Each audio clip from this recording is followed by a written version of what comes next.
یہ آپ نے غور سے سننا ہے اسد عمر کیا کہہ رہے ہیں، اور دیکھیں پاکستان کے آگے نکلنے کا رستہ بھی یہی ہے، اور کوئی رستہ نہیں ہے ہمارے پاس۔ انہوں نے کہا کہ وزیر اعظم شہباز شریف اور فیلڈ مارشل عاصم منیر کے نام کھلا خط۔ ایران جنگ میں جنگ بندی نے دنیا بھر میں ایک سکون کا احساس پیدا کیا ہے۔ ہم امید اور دعا کرتے ہیں کہ یہ جنگ بندی ایک پائیدار اور مستقل امن معاہدے میں تبدیل ہو جائے۔ اس جنگ بندی کو ممکن بنانے میں پاکستان کے کردار کو عالمی سطح پر سراہا گیا ہے۔ اس کو ممکن بنانے میں آپ کی قیادت قابل تعریف ہے۔ سب سے بڑھ کر یہ جنگ بندی اور اس پر دنیا بھر میں آنے والا انتہائی مثبت رد عمل بشمول عالمی مالیاتی اور اجناس کی منڈیوں کے اس بات کو ظاہر کرتا ہے کہ امن اور استحکام کس قدر فوائد لے کر آتے ہیں۔ عالمی پذیرائی اور پاکستان کی بڑھتی ہوئی اہمیت ایک شاندار موقع ہے، ایسا موقع جس کا ہمیں بھرپور فائدہ اٹھانا چاہیے۔ اس کے لیے ریاست اور معاشرے کے تمام شعبوں میں مسلسل اور مربوط کوششوں کی ضرورت ہوگی تاکہ قومی تعمیر نو کا عمل شروع ہو جائے جو ہمیں سلامتی اور خوشحالی کی طرف لے جائے۔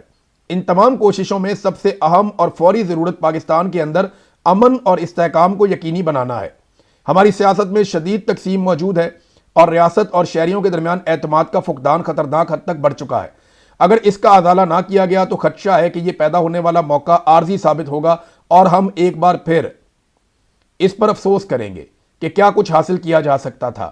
بغیر کسی تاخیر کے ایک ایسا اقدام اٹھایا جانا چاہیے جس کے ذریعے ملک کو آگے بڑھنے کے لیے اتفاق رائے پیدا کیا جائے، جس پر تمام اہم فریقین اور سب سے بڑھ کر پاکستان کے عوام یقین رکھیں اور اس کی تائید کریں۔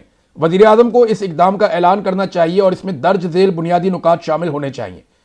پہلا، انہوں نے کہا کہ عمران خان اور دیگر تمام سیاسی قیدیوں کی رہائی، تمام سیاسی جماعتوں کے درمیان مکالمے کا آغاز تاکہ ایک نیا میثاق جمہوریت تیار کیا جا سکے، آئندہ انتخابات اور اصلاحات کے لیے ٹائم ٹیبل پر اتفاق جس میں الیکشن کمیشن کی از سر نو تشکیل اور اس عبوری مدت کے لیے تمام سیاسی جماعتوں کے لیے ضابطہ اخلاق شامل ہو جو اگلے انتخابات سے پہلے نافذ کیا جائے۔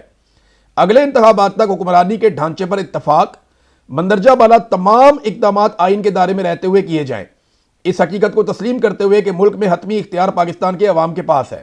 پاکستانی عوام چاہتے ہیں کہ قومی قیادت موقع کی نزاکت کو سمجھے، ذاتی حتیٰ کہ ادارہ جاتی مفادات سے بالاتر ہو کر ملک کو ترقی اور شمولیتی خوشحالی کے ایک نئے رستے پر ڈالے۔